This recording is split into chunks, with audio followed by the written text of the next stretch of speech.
continue with our theme of creatures from space. This is Death by Video and we're reviewing the 1988 remake of The Blob.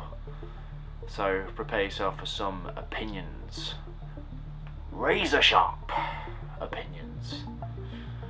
Yeah. This is a science fiction remake that attempts to tread new ground with an old idea. So it switches the exposition and dialogue for gore and special effects. Chuck Russell, known for directing one of the better Nightmare on Elm Street sequels, the one entitled Dream Warriors.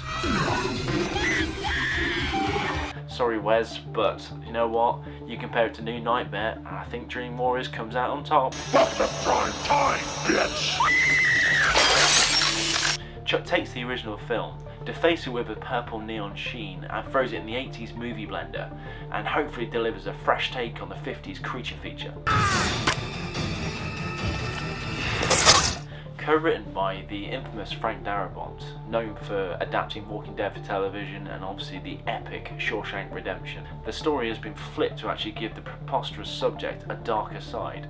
I just personally hope that he's responsible for the slow-burning condom gag that's hidden in the first reel. Scott Jeske. Reverend, how are you? Haven't seen you at the Sunday services lately. Oh, You want yeah, the well, ribbed or the regular? Within the film, all the stereotypes are there. You've got the jock, you've got the joker, you've got the cheerleader played by Shawnee Smith, Jigsaw's first victim and eventual co-conspirator in the Saw franchise. You've got the rebel played by the ever enigmatic Kevin Dillon, proving once and for all that when you lick a cop, it's more likely to get you thrown out of jail than into jail. Well, I'm in your face to stay. What are you gonna do about it? go ahead, hit me. Realism is key. The normal banal shit that characters have to do to ground the film in reality is like a necessary evil. Excuse me, nurse. One moment, please.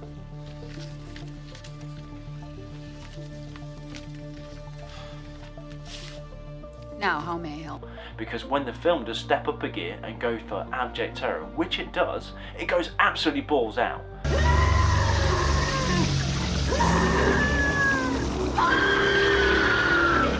The fact of the matter is, it wants to go from that grey monotony to a purple-fueled red gore fest that just means there's going to be so much more fodder for this fucking inane purple people eater.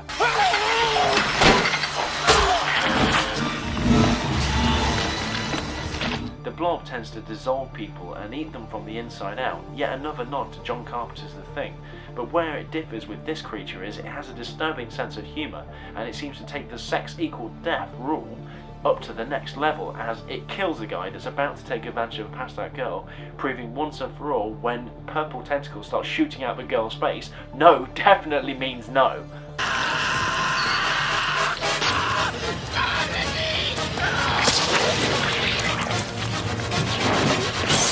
Aside from all the John Carpenter references, the film very much wears its influences on its sleeve, from alien-inspired acid with blood for the creature itself, to a surprise tentacle attack in a very Roger Corman-esque style.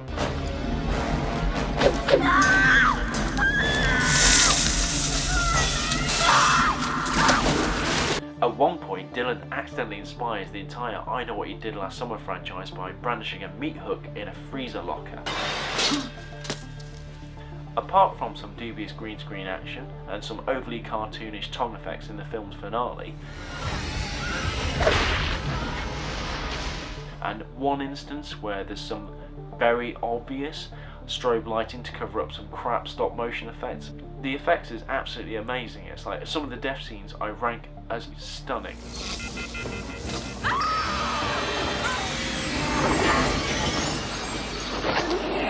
Because the effects I wouldn't place in the 80s at all. What is this? That thing on his hand.